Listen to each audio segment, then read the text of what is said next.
Hello friends, Shashi Agrawal channel के अंदर मैं डॉक्टर शशि अग्रवाल आप सबको वेलकम करती हूँ और आशा करती हूँ कि आप सब लोग जो हैं हेल एंड हार्टी हैं, हेल्दी हैं। और उसी तरह क्या है कि आज का जो हमारा सब्जेक्ट है principle and practices of accountancy, जो कि काफ़ी सारे बच्चों के लिए यूज़फुल है। जो बच्चे बीकॉम के अंदर हैं, बीबीए के अंदर हैं, उनके लिए भी ये यूज़फुल है। और उसी तरह जो बच्चे कॉमर्स से नेट की तैयारी करते हैं उनके लिए भी बहुत रेलेवेंट है। बट इसी के साथ ही क्या है कि क्योंकि शशि अग्रवाल और Shashi Agrawal economics and law classes के अंदर हम रेगुलर बेसिस पे क्या है कि सीए फाउंडेशन के अंदर business law, principle and practice of accounting, business economics, business and commercial knowledge की जो है लगातार जो है आपको लेक्चर्स भी प्रोवाइड करेंगे और इसके साथ हम रिटन नोट्स भी आपको रेगुलर बेसिस पे प्रोवाइड करेंगे। शशि अग्रवाल के अंदर क्या है कि आपको इंग्लिश के अंदर मिलेगा। Shashi Agrawal economics and law classes के अंदर हम हिंदी के अंदर भी मटेरियल देने की कोशिश करेंगे और उसके साथ ही क्या है कि जो बच्चे हिंदी नहीं समझ पाते हैं उनके लिए इंग्लिश के अंदर भी कोशिश करेंगे देने के लिए। तो आप इन दोनों चैनल को सब्सक्राइब कीजिए, जुड़े रहिए, ताकि आपको रेगुलर बेसिस पे सीए फाउंडेशन का जो मटेरियल है, जो प्रेपरेशन है, उसके अंदर हेल्प हो सके। और आज का जो हमारा टॉपिक है that is the accounting concepts, principle and convention, जो मैं ऑलरेडी इसके जो रिटन नोट्स हैं अपने ब्लॉग पे डाल चुकी हूँ। इनके साथ जो इम्पॉर्टेंट क्वेश्चन बनते हैं, मल्टीपल चॉइस क्वेश्चन बनते हैं, वो भी मैं अपने ब्लॉग पे शेयर कर चुकी हूँ, तो आप लोग वहाँ पे देख सकते हैं। और अगर आपको मेरा ये एफर्ट सही लगता है तो शशि अग्रवाल को, Shashi Agrawal economics and law classes को, दोनों को सब्सक्राइब कीजिए, ताकि आपको रेगुलर बेसिस पे क्या है स्टडीज़ के अंदर बिना किसी रुकावट के हेल्प हो सके। तो अकाउंटिंग जो है that is the language of the business. जो बिज़नेस के अंदर ट्रांजेक्शन्स होती हैं, जो मनी की फॉर्म में होती हैं, देखो वो अकाउंटिंग जो है उसके अंदर रिकॉर्ड की जाती हैं। अकाउंटेंट फाइनेंशियल स्टेटमेंट्स बनाता है जो कि वेरियस स्टेक होल्डर जैसे कि क्रेडिटर है, इन्वेस्टर्स हैं, शेयर होल्डर्स हैं, मैनेजमेंट है, गवर्नमेंट है, तो उनको इन्फॉर्मेशन प्रोवाइड की जाती है ताकि वो डिसीज़न जो है ले सकें। और चाहे वो सोल प्रोप्राइटरशिप है, चाहे वो पार्टनरशिप है, चाहे वो जॉइंट स्टॉक कंपनी है, हर एक ऑर्गेनाइजेशन के लिए क्या है कि फाइनेंशियल स्टेटमेंट बनाना ज़रूरी है। और यहाँ पे कोशिश की जाती है कि वो यूनिफॉर्म बेसिस पे बनाई जाए और जो भी वो पॉलिसी अडॉप्ट करते हैं उसके अंदर कंसिस्टेंसी होनी चाहिए, इरेगुलरिटी नहीं होनी चाहिए। ये नहीं कि आज मैंने डेप्रिसिएशन के लिए स्ट्रेट लाइन यूज़ कर लिया, अगले साल मैंने रिटन डाउन कर लिया, थर्ड ईयर कुछ और कर लिया। तो कंसिस्टेंसी होनी चाहिए कि जो भी अकाउंटिंग पॉलिसी हम यूज़ करते हैं that should be followed regularly. और उसी तरह क्या है कि कन्फ्यूज़न से बचने के लिए और अकाउंटिंग प्रोसेस के अंदर सिमिलरिटी लाने के लिए, यूनिफॉर्मिटी लाने के लिए gap, generally accepted accounting principle का फ्रेमवर्क जो है यूज़ किया जाता है। और यहाँ पे जो ये रूल्स बताते हैं कि किस तरह से हमने फाइनेंशियल स्टेटमेंट बनानी है, जिसको हम कंसेप्ट्स, कन्वेंशन, पोस्टुलेट्स, प्रिंसिपल्स बोलते हैं। और अकाउंटिंग इन्फॉर्मेशन की जो गैप्स हैं, they are the backbone of the accounting information without which whole system can not even stand erectly. देखो गैप के बिना क्या है कि अकाउंटिंग इन्फॉर्मेशन सिस्टम जो है सीधा स्टैंड अप नहीं कर सकता। गैप जो है गाइड करता है कि किस तरह से हमने जो इन्फॉर्मेशन है उसको रिकॉर्ड करना है। अकाउंटिंग प्रिंसिपल जो है नॉर्म्स है और अजम्पशन जिनके ऊपर हमारा अकाउंटिंग सिस्टम डेवलप किया गया है। और उसी तरह ही देखो यहाँ पे जो अकाउंटिंग स्टैंडर्ड्स को भी ये फॉलो करते हैं। और यहाँ पे जो अकाउंटिंग स्टैंडर्ड है, गैप्स है, तो ये बेसिकली जो है कि किस तरह से हमने अकाउंटिंग मेंटेन करनी है उसके लिए कंसेप्चुअल फ्रेमवर्क जो है प्रोवाइड करता है। अब क्वेश्चन ये राइज होता है कि प्रिंसिपल्स क्या होते हैं। देखो यहाँ पे क्या है कि अकाउंटिंग प्रिंसिपल, जिसको हम हिंदी के अंदर कह सकते हैं अकाउंटिंग सिद्धांत, in order to make the financial statement more meaningful, कि जो फाइनेंशियल स्टेटमेंट के अंदर इंफॉर्मेशन है वो मीनिंगफुल हो जाए, लोग उसको एक्सेप्ट कर सके, जिसके बेसिस पे हम कंपेयर कर सकें और जो इंफॉर्मेशन है वो कंसिस्टेंट हो, रिलायबल हो, बिना किसी पक्षपात के हो। तो यहाँ पे एक यूनिफॉर्म सिस्टम ऑफ अकाउंटिंग जो कि जनरली एक्सेप्टेड अकाउंटिंग प्रिंसिपल के अंदर फॉलो किया जाता है। American Institute of Certified Public Accounting has defined the principle, a general law और रूल अडॉप्टेड और प्रोफेस्ड, जब हम किसी जनरल लॉ को, रूल को अडॉप्ट कर लेते हैं जो हमें एक्शन लेने के लिए गाइड करता है, और डेफिनेटली जिसके बेसिस पे क्या होता है कि हम जो काम करते हैं वो हमें गाइडेंस जो है हमारे प्रिंसिपल से मिलती है, और जो चीज़ें हमें गाइड करती है जनरल लॉ या रूल, उसको हम अकाउंटिंग प्रिंसिपल कहते हैं। और उसी तरह ही हम देखते हैं कि अकाउंटिंग प्रिंसिपल जो है a body of doctrine commonly associated with the theory and procedure of accounting, serve as an explanation of the current practices, as a guide for the selection of the convention और procedures which have alternative.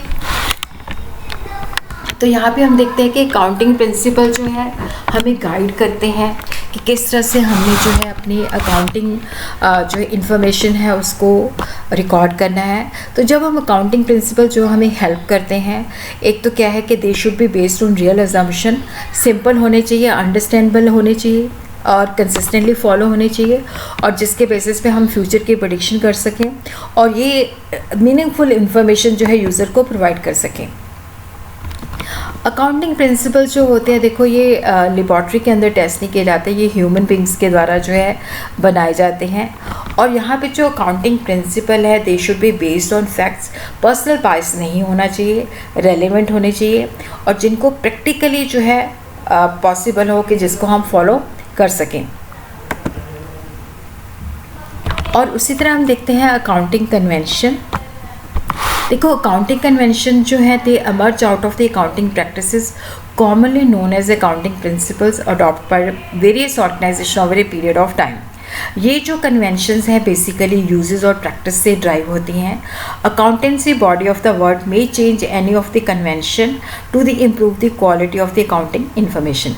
देखो जब हम accounting conventions की बात करते हैं तो देखो जो हमारी पिछली जनरेशन ने यूज़ किया वही हमने यूज़ किया, तो ये बेसिकली जो कन्वेंशंस होती हैं यूजेस और प्रैक्टिस से ड्राइव होती हैं।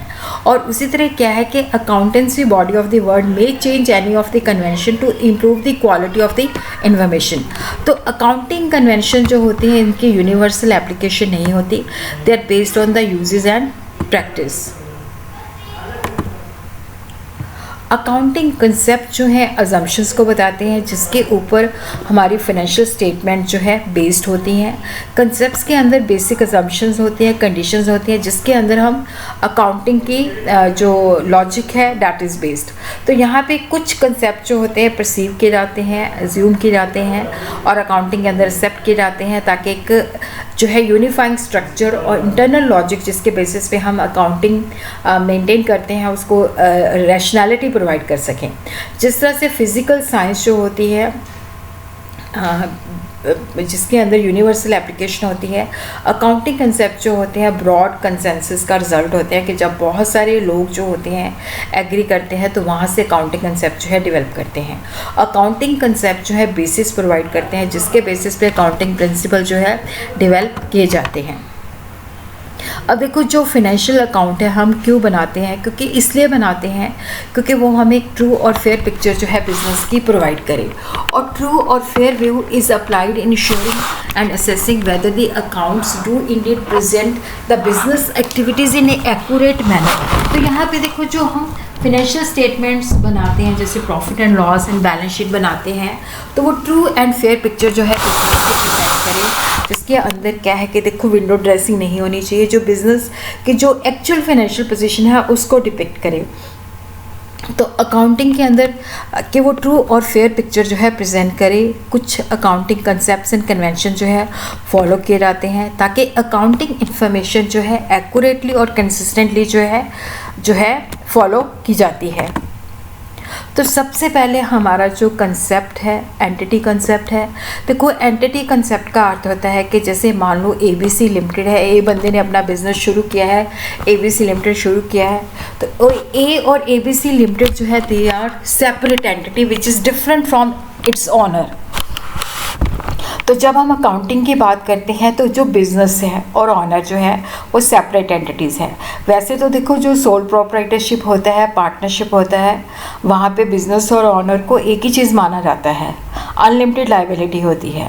बट जब हम अकाउंट्स की बात करते हैं तो चाहे वो सोल प्रोप्राइटरशिप है, चाहे वो जॉइंट स्टॉक कंपनी है, चाहे वो पार्टनरशिप है, बिजनेस और ऑनर को अलग अलग व्यक्ति जो है माना जाता है। जो बिज़नेस की ट्रांजैक्शंस हैं वो बिज़नेस के अकाउंट्स के अंदर रिकॉर्ड की जाती हैं। जो ऑनर की अपनी ट्रांजैक्शंस होती हैं वो उसके पर्सनल जो रिकॉर्ड वो मेंटेन करता है अपने घर के अंदर, उसके अंदर रिकॉर्ड की जाती है। अब देखो, जब ऑनर जो है पैसा बिज़नेस के लिए लेके आता है तो वो बिज़नेस के लिए लाइबिलिटी होती है, क्योंकि यहाँ पे हम ये मान के चलते हैं कि बिज़नेस और ऑनर जो है दे आर सेपरेट। अगर ऑनर जो है बिज़नेस से विड्रॉ करता है तो वो ड्राइंग होती है, और अगर वो पैसा बिज़नेस के अंदर लेके आता है तो डेट इज़ कैपिटल, जो कि बिज़नेस के लिए लाइबिलिटी होती है। Entity concept means that enterprise is liable to the owner for the capital investment which is made by the owner। कि जब ऑनर बिजनेस के अंदर कैश या काइंड में कैपिटल लेके आता है तो वो बिजनेस के लिए लाइबिलिटी होती है। और देखो, जो ऑनर है उसने अपना पैसा बिजनेस के अंदर लगाया है तो वो रिस्क कैपिटल होती है, तो प्रॉफिट्स के अंदर से भी वो क्लेम कर सकता है। ए पोर्शन ऑफ द प्रॉफिट जो ऑनर को दिया जाता है, और जो इमीडिएट पेबल होता है, अगर जॉइंट स्टॉक कंपनी है तो वहाँ पे क्या होता है कि अगर इमीडिएटली पेबल है डिविडेंड तो वो करंट लाइबिलिटी होता है। जैसे मिस्टर ए है, उन्होंने बिजनेस के अंदर 10 लाख रुपए लगाया है, और 10 लाख देखो उसकी बिजनेस की जो है कैपिटल है, जो कि बिजनेस के लिए लाइबिलिटी है। तो उससे उसने एसेट जनरेट किए हैं 7 लाख मशीनरी और 3 लाख कैश। तो एसेट साइड पे हम लिखेंगे मशीनरी एंड कैश, और लाइबिलिटी साइड पे हम लिखेंगे कैपिटल, दैट इज 10 लाख। और उसी तरह अगर बिज़नेस के अंदर से वो 10,000 रुपीज़ जो है विड्रॉ करता है तो उसको हम इस तरह से जो है डिपिक्ट करते हैं। जो लाइबिलिटी साइड है वहाँ पे हम लिखेंगे capital minus drawing, 10 lakh minus 10,000, 9,90,000। और इधर क्या होता है कि देखो, जो कैश है वो भी हमारा 10,000 से कम हो जाता है, तो एसेट हमारी 7 लाख और कैश जो है हमारा 2,90,000। तो एसेट और लाइबिलिटी साइड जो होती है हमेशा बराबर होती है। तो यह आपने याद रखना है कि जो एंटिटी कंसेप्ट है इसके अंदर हम ये अज्यूम करके चलते हैं कि जो बिज़नेस है और जो बिज़नेस ऑनर है ये दोनों क्या है, सेपरेट पर्सनालिटीज़ हैं। तो बिज़नेस के अंदर अगर वो पैसे लेके आता है तो वो उसके लिए कैपिटल होती है, जो कि बिज़नेस के लिए लाइबिलिटी होती है। अगर वो बिज़नेस से कुछ पैसे जो है विड्रॉ करता है तो वो ड्राइंग होती है, जो कि बिज़नेस के लिए एसेट होती है। और उसी तरह हम देखते हैं कि देखो, जो सेकेंड कंसेप्ट है that is the money measurement concept. इसके अंदर देखो, जो बिज़नेस के अंदर जब हम अकाउंट्स के अंदर जो चीज़ें रिकॉर्ड करते हैं तो वो उन्हीं चीज़ों को हम रिकॉर्ड करते हैं जिनको हम मनी के अंदर जो है एक्सप्रेस कर सकते हैं। जिनको हम मनी के अंदर एक्सप्रेस नहीं कर सकते वो चीज़ें हम बुक्स ऑफ अकाउंट्स के अंदर रिकॉर्ड नहीं करते। Transactions which can B expressed in terms of money are recorded in terms of money. The transaction which can be expressed in terms of money are recorded in the books of accounts.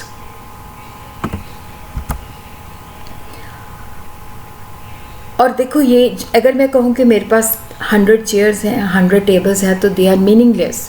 तो जब मैं इसको money के अंदर convert कर देती हूँ कि मेरे पास जो है फर्नीचर का जो है टोटल फर्नीचर जो है 1 लाख का है, it is useless when we say that we have 20 tables and 10 chair. When we say we have furniture worth ₹90,000 then it makes sense.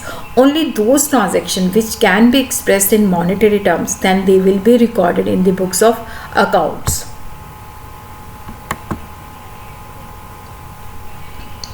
देखो, जहाँ पे हम मान लो कि जैसे हमारा बिज़नेस है, हमारा कुछ बिज़नेस जैसे मान लो हम इंडिया के अंदर है तो हम लोग बाहर भी एक्सपोर्ट करते हैं, तो वहाँ से हमें डॉलर में पेमेंट्स होती हैं। और जब हम बाहर से कुछ मंगवाते हैं तो वो हम डॉलर के जैसे एक्सपोर्ट करते हैं तो डॉलर में रिसीव करते हैं, जब बाहर कोई चीज़ मंगवाते हैं इंपोर्ट करते हैं तो डॉलर के अंदर पेमेंट करती हैं। तो यहाँ पे ट्रांजैक्शन जैसे हमारा इंडिया के अंदर है तो यहाँ पे हमने रुपीज़ के अंदर क्या है कि जो हम एक्सपोर्ट बिज़नेस करते हैं, डोमेस्टिकली बिज़नेस करते हैं, इन सब को अगर हमने एक्सपोर्ट किया है तो वो डॉलर से आया तो उसको हमने रुपीज़ के अंदर कन्वर्ट करके लिखना है। Transaction they are recorded to be in one currency. यहाँ पे देखो, जो कंसेप्ट है ये मान के चलता है कि जो परचेजिंग पावर है इसकी कांस्टेंट है, ये इसकी एक लिमिटेशन है। यहाँ पे हम ये मान के चलते हैं कि जो परचेजिंग पावर है, अदरवाइज़ क्या है कि मुद्रा की वैल्यू जो है चेंज होती रहती है। बट मनी मैनेजमेंट कंसेप्ट के अंदर हम क्या करते हैं कि हम ये मान के चलते हैं कि जो परचेजिंग पावर है वो सेम रहती है। तो ये इसकी लिमिटेशन है, क्योंकि चाहे ये कंसेप्ट जो है लिमिटेशन है बट स्टिल अकाउंटिंग के अंदर यूज़ किया जाता है। और यहाँ पे एंटिटी और मनी मेजरमेंट जो है एक जो दोनों हैं वो बेसिक हमारे जो है अकाउंटिंग कंसेप्ट्स हैं, और जिनके बेसिस पे क्या होता है कि हम दूसरे जो कंसेप्ट्स हैं वो यहाँ से जो है ड्राइव करते हैं। देखो, एक तो एंटिटी का कंसेप्ट हो गया, एक है कि जो चीज़ हमने रिकॉर्ड करनी है that has to be expressed in money.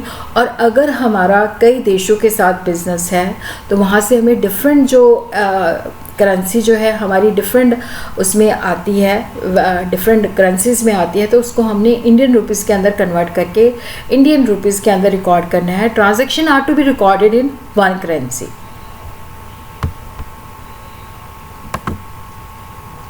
और उसी तरह ही हमारा गोइंग कंसर्न कंसेप्ट। देखो, गोइंग कंसर्न कंसेप्ट का अर्थ होता है कि जो बिज़नेस है हमारा लंबी रेस का घोड़ा है, लंबी देर तक चलेगा। अगर मैंने कोई बिज़नेस सेटअप किया है और जिसके अंदर क्या है कि लोगों को लगता है कि ये कल ही बंद हो जाएगा, तो डेफिनेटली कोई उसके साथ ना कोई चीज़ खरीदेगा ना उसको कोई चीज़ प्रोवाइड करेगा। तो जो हमारा बिज़नेस है इसके अंदर हम अज्यूम करते हैं that will continue for a long time, will not close in the near future. Financial statements are prepared on the assumption that enterprise जो है that is a going concern and will continue in operation for the long term indefinite period of time.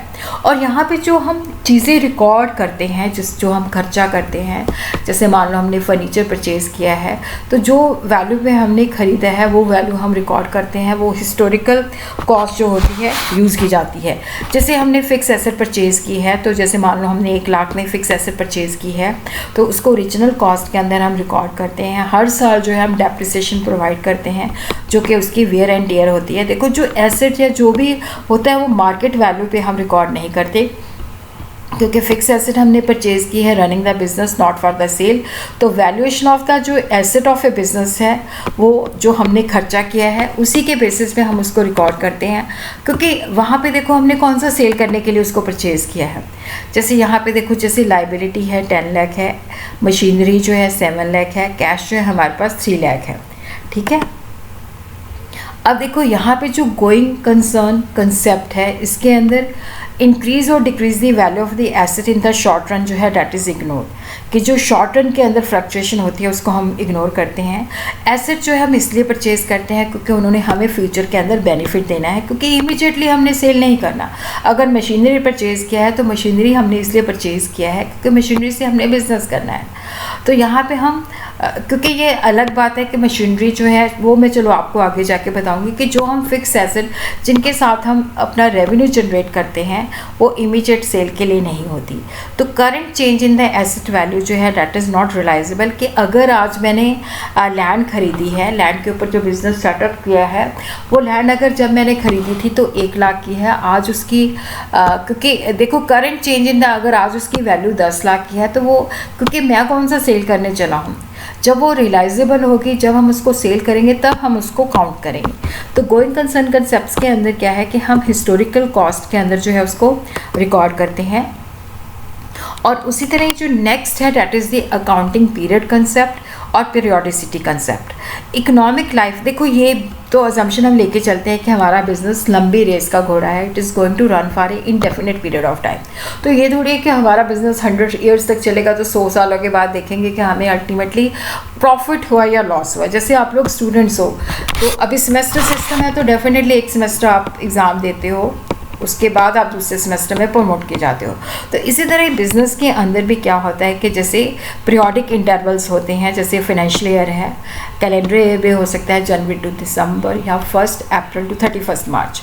तो जिसके अंदर हम क्या करते हैं कि जो उस पर्टिकुलर अकाउंटिंग पीरियड के जो एक्सपेंस या इनकम होती है उसको हम रिकॉर्ड करते हैं, जिसके बेसिस पे हम देखते हैं कि हमें नेट प्रॉफिट हुआ है या नेट लॉस हुआ है। तो इसी जो हम economic of the life of business that is divided into periodic interval, which is known as the accounting period, to study the results shown by the business after a time period. It may be calendar year January to December, it may be financial year 1st April to 31st March. और इसको हम, क्योंकि ये जो concept है definite accounting period, क्योंकि ये नहीं है कि 100 ईयर्स के लिए रन होगा तो तब थोड़ी देखेंगे हम profit and loss. As per going concern concept organisation की हम इनडेफिनेट लाइफ जो है अज्यूम करते हैं.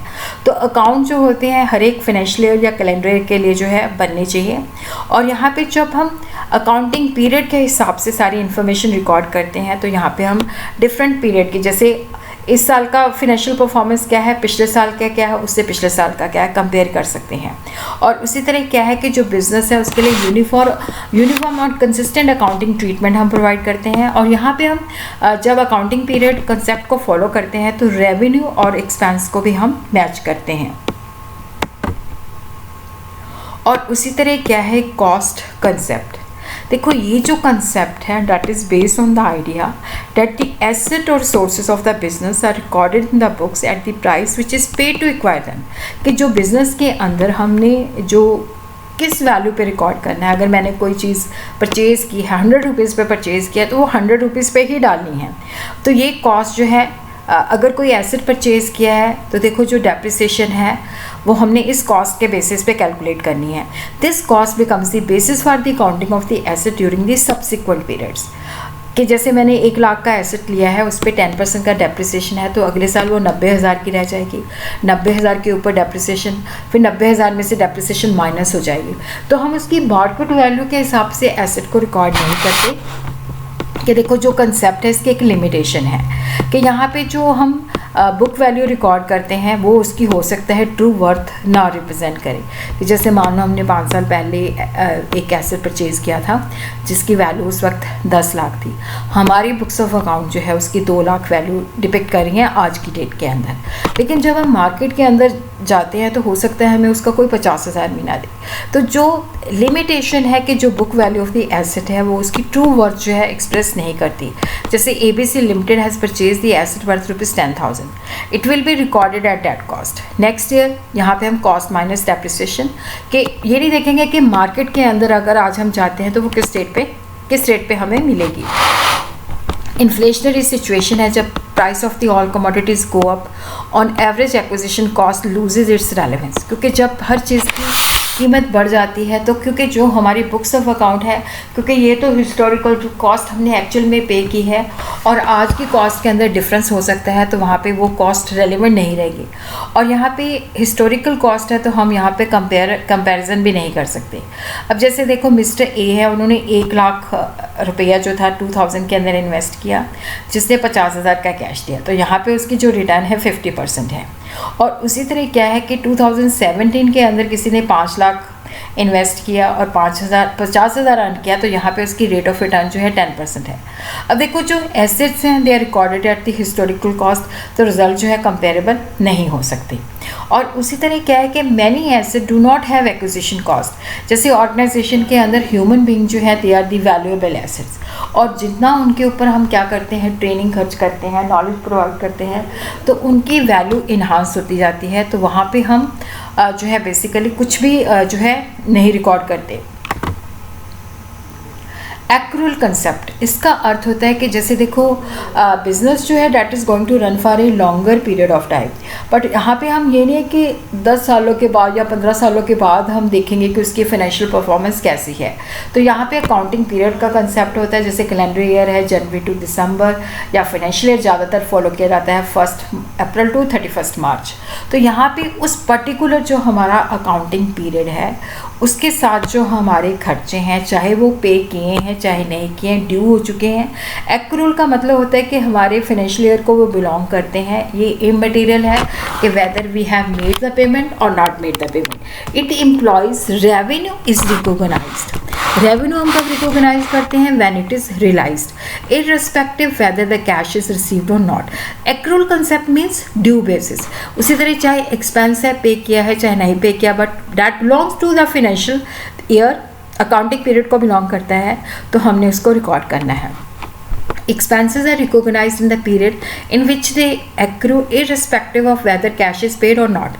Revenue और cost जो है recognize किए जाते हैं whether they are earned or incurred, not money received and paid. हम उसकी कैश पे किया है या नहीं किया, कैश रिसीव किया है या नहीं किया, उसके बेसिस पे नहीं कि वो इस फाइनेंशियल पीरियड को बिलोंग करते हैं, they have earn or incurred, उस वक्त हम उसको रिकॉग्नाइज करते हैं. जैसे मान लो as a sold goods worth ₹40,000, 20,000 is received immediate or balance 20,000 हमने नेक्स्ट ईयर. तो जो फाइनेंशियल ईयर है उसके अंदर जिस फाइनेंशियल ईयर के अंदर हमने 40,000 की सेल की है उसके अंदर ही हमने 40,000 को जो है डालना है, चाहे इमटेरियल है कि 20,000 हमने अगले साल रिसीव किया है. तो रेवेन्यू जो है हमारा जो है 40,000 है, वो 20,000 नहीं है. और उसी तरह जो रेवेन्यू का अर्थ होता है कि रिसीट, जैसे मैंने 100 चीज़ें सेल की है तो उससे जो मुझे पैसे प्राप्त हुए हैं डैट इज़ रेवेन्यू. एक्सपेंस होता है cost. Revenue is a receipt, expense is a cost. Revenue is earn during the period और जिसका बेनिफिट जो होता है वो लंबे समय तक नहीं जाता. जैसे हम फिक्स एसेट परचेज करते हैं तो उसका बेनिफिट हमें कई सालों के लिए मिलता है. रेवेन्यू जो होता है उसी अकाउंटिंग पीरियड के अंदर उसका बेनिफिट मिलता है. एक्रूल का अर्थ होता है कि recognition of the revenue and cost as they are earn or income, not as a money received or paid. Accrual concept जो है that is relate to the measurement of the income, identifying the assets and liability, revenue minus expenses equal to profit. तो ये हमें एक foundation provide करता है जिसके basis पे हमारा अकाउंटिंग सिस्टम जो है that is based. Matching concept का अर्थ होता है कि हम हमेशा जो है बेसिकली जो है जो हमने एक्सपेंस किया है उसको हम रेवेन्यू के साथ मैच करते हैं. ये जो कंसेप्ट है it is based on accrual concept. It consider the occurring of expenses and income, do not concentrate on the actual inflow और आउटफ्लो ऑफ कैश. जैसे मैंने आपको बताया था कि हम ड्यू बेसिस पे कि हमारे एक्सपेंस इस पर्टिकुलर अकाउंटिंग पीरियड को बिलोंग करते हैं, ये मटेरियल है, चाहे हमने पे किया है चाहे नहीं पे किया, but they will be recorded. तो यहाँ पे हमने एक्सपेंस और इनकम को हम मैच करते हैं, रेवेन्यू को मैच करते हैं, ताकि हम पर फाइनेंशियल ईयर जो है हमारा कितना प्रॉफिट हुआ. तो यहाँ पे ये कंसेप्ट जो है टाइम फ्रेम को फिक्स करता है जिसके अंदर हमने परफॉर्मेंस को मेयर करनी है. ये कैलेंडर ईयर भी हो सकता है, 1 Jan to 31 March भी हो सकता है, 1 Jan to 31 December calendar year, और it may be financial year from 1 April to 31 March. और उसी तरह देखो, it is not necessary that every expense identify every income. Some expense जो होते हैं रेवेन्यू के साथ जुड़े होते हैं, कुछ जो होते हैं टाइम बाउंड होते हैं. जैसे सेलिंग एक्सपेंस सेल के साथ जुड़ा हुआ है, रेंट सैलरी जो है पीरियोडिक होता है, एक्रूअल बेसिस पे जो है हम उसको रिकॉर्ड करते हैं. और उसी तरह जो है कि जब हम मैचिंग कंसेप्ट फॉलो करते हैं तो पीरियोडिसिटी कंसेप्ट जो है उसको भी देखते हैं, अकाउंटिंग पीरियड का कंसेप्ट. और उसी तरह हम देखते हैं realisation concept. According to this concept the revenue should be considered only when it is realised. देखो रेवेन्यू जो है कब जो है, जैसे मैं कहूँ कि मुझे उसके अंदर प्रॉफिट हो सकता था तो ये इमटेरियल है. तो यहाँ पे रेवेन्यू कब रियलाइज़ हुआ कि जब प्रॉपर्टी जो है बार के नाम पे ट्रांसफ़र हो जाती है, बार जो है लीगली जो है उसका ऑनर हो जाता है और उसने लायबल हो जाता है. तो यहाँ पे रियलाइजेशन कंसेप्ट के अंदर कॉस्ट कंसेप्ट फॉलो किया जाता है.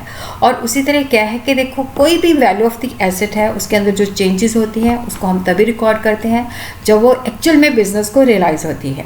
अब एसेट जो है रिकॉर्ड किया गया है हिस्टोरिकल कॉस्ट पे 5 लाख पे, और करंट कॉस्ट जो है इसके 15 लाख है.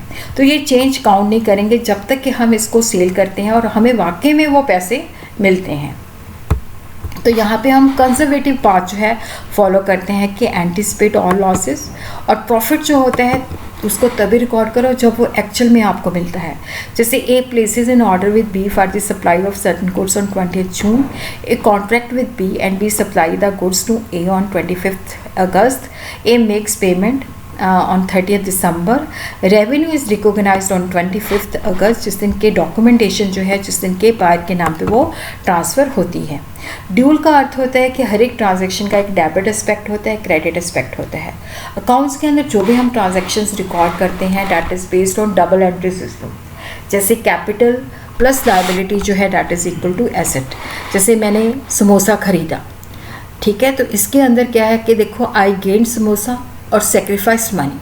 जो समोसा सेलर है उसने क्या किया है, उसने पैसे गेन किए हैं और समोसा सेक्रीफाइस किया है। तो every transaction has to aspect, एक डेबिट होता है, एक क्रेडिट होता है, जिसके अंदर देखो एक एसेट को इंक्रीज़ करता है और दूसरा डिक्रीज़ करता है। और उसी तरह क्या है, it increases another asset and simultaneously increases another asset. It decreases one asset and increase other asset. It decrease one asset and decrease liability. इसको मैं आपको एग्जाम्पल के साथ जो है बताऊंगी। Alternatively, it increases one liability and decreases the other liability. It increases the liability, increase an asset. It decreases the liability, increase the other liability. It decreases the liability, decrease other asset. जैसे मान लो हमने एक new machinery purchase की है, 50,000 cash पे किया है। अब देखो यहाँ पे क्या है, एक एसेट इंक्रीज हो गया और दूसरा एसेट कम हो गया। मशीनरी हमारे पास आ गई और कैश हमारा रिड्यूस हो गया। और उसी तरह जैसे हमने बैंक लोन 50,000 पे किया, दूसरा लोन लिया, तो एक और लाइबिलिटी हो गई और दूसरी लाइबिलिटी हमारी डिक्रीज हो गई। तो यहाँ पे जो भी ट्रांजैक्शन है उसका एक डेबिट एस्पेक्ट होता है, क्रेडिट एस्पेक्ट होता है। और उसी तरह हम देखते हैं accounting conventions. Accounting conventions means customs और tradition established after a long uses to guide the preparation and presentation of the accounting statement. जो अकाउंटिंग कन्वेंशंस होती हैं ये यूजेस के बेसिस पे, कस्टम के बेसिस पे, ट्रेडिशन के बेसिस पे होता है कि हम इसको काफ़ी सालों से यूज़ कर रहे हैं, जिसके बेसिस पे हम उसको जब अकाउंटिंग स्टेटमेंट्स बनाते हैं तब यूज़ किया जाता है। अकाउंटिंग कन्वेंशन जो होती हैं ज़्यादा फ्लेक्सिबल होती हैं। तो convention of conservatism, convention of consistency, convention of materiality, convention of full disclosure, convention of objectivity, जिसको हम अगले वीडियो के अंदर जो है काफ़ी डिटेल के अंदर करेंगे।